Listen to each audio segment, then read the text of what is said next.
ਲੋਹਾ ਹੋ ਗਿਆ ਸ਼ਰੀਰ ਹੁਣ ਕਿੱਥੋਂ ਹਾਰ ਦੇ ਮੁੰਡੇ ਜਿਮ ਦੇ ਸ਼ੌਕੀਨ ਹੈਵੀ ਵੇਟ ਮਾਰ ਦੇ ਤੇਰੇ ਸ਼ਹਿਰ ਦੇ ਪਟੋਲੇ ਆ ਕੇ ਮੈਨੂੰ ਤਾੜ ਦੇ मुंडे जिम ਦੇ शौकीन हैवी वेट मार दे। एरोबिक एंड एनारोबिक एक्सरसाइज में डिफरेंस क्या है? उसका आर्म साइज ग्रो नहीं हो रहा तो आर्म साइज वो कैसे ग्रो कर सकते हैं? जब हम माइंड मसल कनेक्शन के साथ अपना रेंज ऑफ मोशन ठीक रख के पीक कंट्रैक्शन पे फोकस करेंगे, आपका हो ही नहीं सकता कि आपका बाइसेप या आपका आर्म ग्रो ना करे। 120 किलो की मस्कुलर वाला, ठीक है, मस्कुलर पहलवान भी हैं, साइकोलॉजिकली आपने गिव अप कर दिया है ना तो आप कुछ भी नहीं कर पाएंगे फिजिकली। अस्सलाम वालेकुम व्यूअर्स, वेलकम टू कीजी फिटनेस। अच्छे व्यूअर्स, आज हमारे साथ अगेन अयान भाई मौजूद हैं। अयान भाई के साथ आज एक नई वीडियो बना रहे हैं। सबसे पहले अयान भाई, अक्सर बंदे अनएजुकेटेड पीपल सारी दुनिया में होंगे, गोरे कल्चर में भी होंगे, हर जगह होते हैं, तो उनको ये आसान लफ्ज़ों में बताएं कि एरोबिक एंड एनारोबिक एक्सरसाइज में डिफरेंस क्या है? ठीक है सर, बिल्कुल। पहले तो आपका बहुत थैंक यू कि आपने दोबारा मुझे बुलाया, दोबारा इंटरव्यू ले रहे हैं। ऐसा है सर कि ज़्यादा साइंस वाली बातें मैं नहीं करूँगा क्योंकि वो तो गूगल पे भी मिल जाती हैं, सभी जाके गूगल पे यूट्यूब पे ढूंढ लेंगे, लेकिन उनको बात समझ नहीं आनी। मैं यहाँ बैठा हूँ कि एक आम इंसान को, आम आदमी को एक मैसेज अपना डिलीवर कर सकूँ, कन्वे कर सकूँ, उसको बात समझ आ जाए। तो सादे अल्फाज में सर ऐसा है कि एरोबिक एक्सरसाइज का मतलब है कि एरोबिक एक्सरसाइजेज में, एरोबिक जैसे कि ऑक्सीजन से निकला है, ठीक है।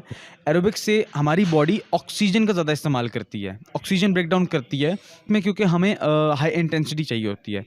उसमें हमारी हार्ट रेट ऊपर जाता है, बहुत ज़्यादा इंटेंस हो जाता है, हार्ट रेट बहुत एलिवेट हो जाता है। उसमें हमारे फ़ायदे क्या होते हैं कि हम जैसे कहते हैं ना, सांस पक जाना, आम इंसान के लिए बता रहा हूँ एक बात, सांस पक जाता है सही, हम जो है ना वो दौड़ने भागने में अच्छे हो जाते हैं, हमारी वेसल्स जो है ना वो सही ग्रो कर लेती हैं।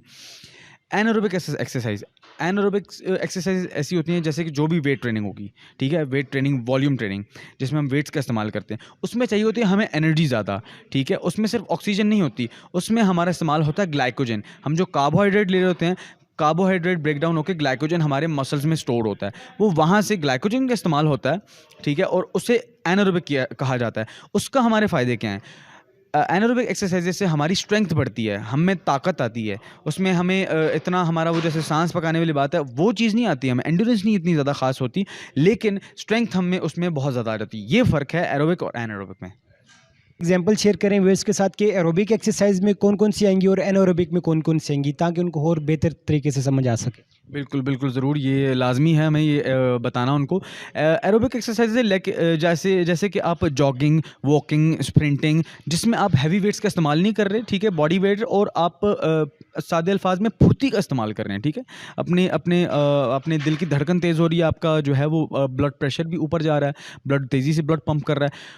उस इन तरह की एक्सरसाइजेज में, जैसे साइकिलिंग हो गया, रनिंग, वॉकिंग, रोप स्किपिंग, किसी भी तरह की, वो ये एरोबिक एक्सरसाइज कहलाती हैं। एनारोबिक में सारी वेट ट्रेनिंग आ जाती हैं, जैसे भी जो भी हम जिम में करते हैं, ठीक है, वो स्क्वाट होते हैं, वो बेंच प्रेस होता है, डेडलिफ्ट होती है, कोई भी किसी किस्म की वेट से जब हम ट्रेनिंग कर रहे हैं, एक्स्ट्रा वेट से, उसको हम एनारोबिक कहते हैं। अच्छा ब्रदर, अब एक बंदा है जिम लगा रहा है 3-4 महीने से, पतला दुबला सा बंदा है, वो चाह रहा है कि मेरा आर्म साइज़ ग्रो हो, तो उसका आर्म साइज़ ग्रो नहीं हो रहा तो आर्म साइज़ वो कैसे ग्रो कर सकते हैं? ठीक है, पहले तो ये बात है कि कुछ लोगों के तो जेनेटिक्स भी ऐसे होते हैं, कुछ लोग जैसे मुझे लोग कहते हैं कि भाई तुम चेस्ट पे क्या ऐसा करते हो कि तुम्हारी चेस्ट जो है इतनी ग्रो कर गई है। मेरी जेनेटिक्स में ऐसा होता है, कुछ आपकी बॉडी पार्ट कुछ ऐसे होते हैं जो जेनेटिकली ज़्यादा ग्रो करते हैं, आप मेहनत बॉडी पे थ्रू आउट एक जैसी करते हो। दूसरी बात, यहाँ पे तो एक तो लोगों को आर्म से जो है ना बड़ा ऑब्सेशन है, आर्म्स और चेस्ट चाहिए उनको, बाकी बॉडी पार्ट, लेग्स भी नहीं चाहिए उनको, शोल्डर भी नहीं चाहिए, कुछ भी नहीं चाहिए। हालाँकि हमारा जो ऑलमोस्ट लाइक 60 से ज़्यादा % जो है वो पार्ट जो है आर्म का, वो ट्राइसेप है। ट्राइसेप को हम इग्नोर कर देते हैं, ठीक है। ट्राइसेप ग्रो करने से, ट्रेन करने से बाइसेप भी ग्रो होता है, ठीक है, एक बात। दूसरी बात, हमारे यहाँ हम सिर्फ going through the motion, back and fourth जा रहे होते हैं, ठीक है, माइंड मसल कनेक्शन नहीं होता हमारे पास। हम सोचते हैं कि भाई हैवी चले जाएंगे, हम स्विंग कर रहे होते हैं बेतुका, ठीक है, जिसमें कोई माइंड मसल कनेक्शन नहीं, मसल फाइबर टेयर नहीं हो रहे होते, कोई बर्न फील नहीं हो रहा था, सिर्फ और सिर्फ हमारे शोल्डर की जॉइंट की मूवमेंट हो रही होती है। जब हम माइंड मसल कनेक्शन के साथ अपना रेंज ऑफ मोशन ठीक रख के पीक कंट्रैक्शन पे फोकस करेंगे, आपका हो ही नहीं सकता कि आपका बाइसेप या आपका आर्म ग्रो ना करे।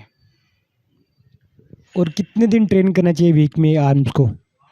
अच्छा, तो इसका ये ऐसा है कि साइंटिफिकली हमें, जैसे कि बड़े मसल ग्रुप्स होते हैं बॉडी में और छोटे मसल ग्रुप होते हैं। बड़े मसल ग्रुप होते हैं जैसे कि चेस्ट, बैक और लेग। इनको हमें हफ्ते में सेट्स नंबर ऑफ सेट्स के हिसाब से हम जो है ना मेजर करते हैं। बड़े मसल ग्रुप को 12 से 16 set, depending on your recovery, आप कैसा फील कर रहे हैं। 16 सेट्स पे रिकवर कर पाते हैं, 16 सेट्स दें मैक्सिमम। अगर 12 पे कर रहे हैं, 12 से ज़्यादा जाते हैं आपको, तो आप फिर भी रिकवर नहीं कर पाते, तो आपने सिर्फ हफ्ते में 12 सेट्स देने हैं। इसके बाद अगर आप छोटा मसल ग्रुप की, हमारा आर्म्स, बाइसेप, ट्राइसेप, शोल्डर और ये काव्स आ जाते हैं, ट्रैप्स आ जाते हैं, ये हमारे छोटे मसल ग्रुप हैं। इनको हमारी जो नंबर ऑफ सेट जो रखने चाहिए हफ्ते में, वो होते हैं 9 से 12।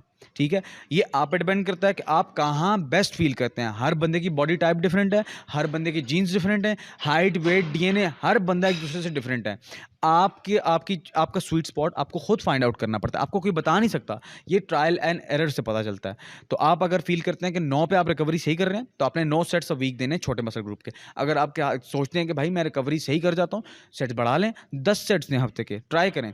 11 दें, 11 पे भी रिकवर कर रहे हैं, 12 दें, मैक्स आउट 12। अगर 12 सेट्स आप दे रहे हैं, वो भले आप 2 दफ़ा कर रहे हैं हफ्ते में ट्रेन, ठीक है, 6-6 करके एक बार पुश पुल लेग की सूरत में, या ब्रो स्प्लिट की सूरत में एक ही बार जो है वो आप 12 सेट्स एक दिन में दे के बाकी 5 दिन आपने रिकवर करने, वो आप पे डिपेंड करता है। अच्छा ब्रदर, आप जाते जाते व्यूअर्स को कोई सॉन्ग सुना दें। आप कह रहे हैं कि पंजाबी का आप सॉन्ग सुनते हैं, पहली वीडियो में आपने उर्दू में सुनाया, आप पंजाबी में कोई सॉन्ग सुनते हैं, आपसे आता है ना आपको? ये एक्चुअली सर सॉन्ग नहीं है, एक रैप है ये। बड़ा वो लेटली मैंने सुना था, ये बॉडी बिल्डिंग पे इंडिया की तरफ से एक रैप आया, बड़ा मज़ेदार किस्म का गाना, रैप टाइप है।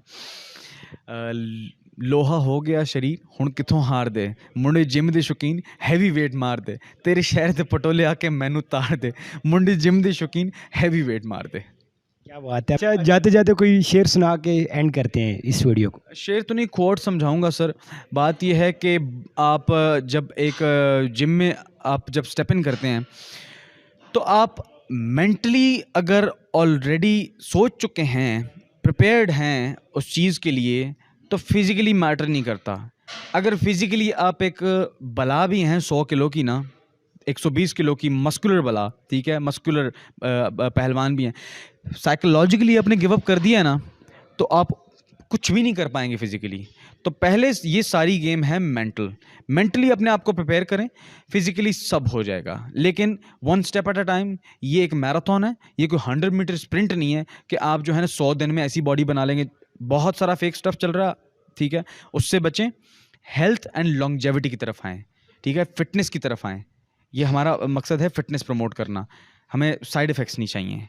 तो अपने आप को एजुकेट करते रहें और खुश रहें। उम्मीद है व्यूअर्स आपको समझ आ गई होगी। Mental health is the important. ख्याल रखिएगा, stay fit, stay healthy. Thank you, अल्लाह हाफिज़।